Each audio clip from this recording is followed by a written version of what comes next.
মাত্ৰ কেইটামান ঘণ্টা বুলি ক'ব লাগিব আৰু 24 ঘণ্টাও নাই যেহেতু জনা যায় যে আপুনি টেনচন কেতিয়াও নলয় আজি দিনটো কেনেকুৱা ধৰণৰ টেনচন না আমি পূৰ্বৰ পৰাই কৈ আছো যে আমি যোৱাত লোকসভা সিটটো আমি অনায়াসে জিকিম কৰবাত অলপ টাফ হ'ব পাৰে এইটো নিৰ্বাচনত থাকে এইবিলাক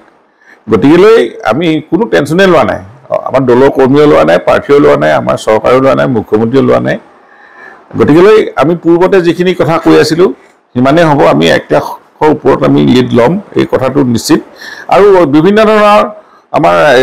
ষ্টেট বা নেশ্যনেল চেনেলবিলাকো এই কথাই কৈ আছে এক্সিট পোল হৈ আছে এক্সিট পোল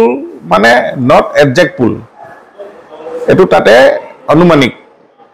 আৰু তাতে বিভিন্ন ধৰণৰ টেবুল হওক বিভিন্ন ধৰণৰ মানুহৰ উৎসাহ দেখিয়ে কোনে কিমান ভোট পাব এটা বুথত এইটো ওলাই যায় সেইখিনি এনালাইচিছ কৰি ইতিমধ্যে আমাৰ দিল্লীত প্ৰায় 484 সিট পাব এইটো খাটাং আৰু অসমতো আমি 12খন সিট পাম ডিব্ৰুগড় যোৰহাট অনায়াসে জিকিম এই কথাটো নিশ্চিত আজি আৰু বিশেষজ্ঞসকলেও এইটোৱে কৈ আছে আৰু বিভিন্ন ধৰণে পৰ্যায়ক্ৰমৰ সাংবাদিকসকলে আমাৰ চেনেলবিলাকো সেইখিনিয়ে কৈ আছে আৰু বিভিন্ন ধৰণৰ ৰাজনৈতিক নেতাসকলেও সেইখিনিয়ে কৈ আছে আৰু প্ৰতিটো দলে আজি কংগ্ৰেছে মুখতো তেওঁ যে পৰাজয় হ'ব এই কথাটো কৈ আছে এনেধৰণৰ বহু কথা আজি ছবিখন স্পষ্ট হৈ আছে গতিকে আৰু মাত্ৰ 20 ঘণ্টা সময় আছে আমাৰ হাতত কালি দেখা পোৱা গৈছে ডিব্ৰুগড়ত 3 গগৈ একলগ হ'লে তেখেতলোকে কৈছে আমি জয়ৰ বাবে সাজু বুলি কৈছে 3 দলত যেহেতু অখিল গগৈ গৌৰৱ গগৈ আৰু অখিল গগৈ ভূপেন বৰা আৰু গগৈ নাই তেওঁলোকেতো এতিয়াওতো লগ হৈয়ে তেওঁলোকে খেলিছে আৰু যিমানেই লগ হ'লেও এই বিজেপিৰ শক্তিক পৰাভূত কৰিব নোৱাৰে এইটো স্পষ্ট কাৰণ মোদী ডাঙৰীয়া ভাৰতবৰ্ষৰ প্ৰধানমন্ত্ৰী আৰু কোনো নেতা নাই ভাৰতবৰ্ষ চলাবলৈ আজি তাৰিখত আৰু অসমতো আমাৰ মুখ্যমন্ত্ৰী ডক্টৰ হিমন্ত বিশ্ব শৰ্মা ডাঙৰীয়াই এই 2.5 বছৰত যিমানখিনি কাম কৰি দেখুৱালে অসমৰ ৰাইজৰ উন্নয়নৰ গতি ধাৰা বুজাই দিলে ইয়াত জনগণৰ মন হৃদয় স্পৰ্শ হৈছে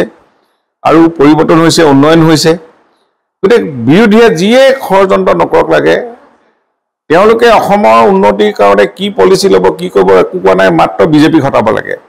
অকল বিজেপি হটাব লাগে দিল্লীত নৰেন্দ্ৰ মোদী হটাব লাগে ইছুৱে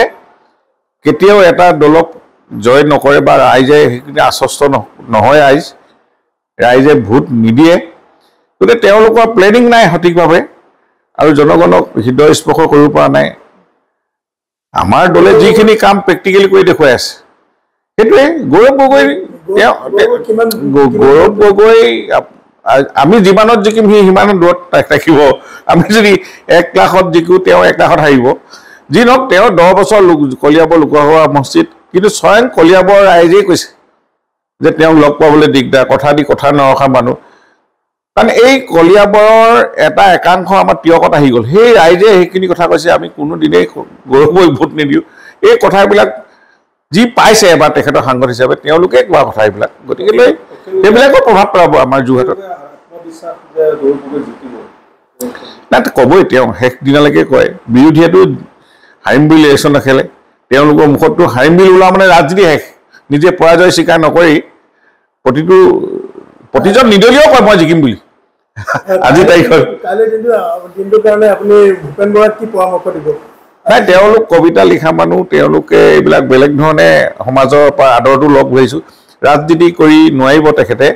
আৰু কংগ্ৰেছৰ নেতাবিলাকতো বিজেপিত গুচি আহিলে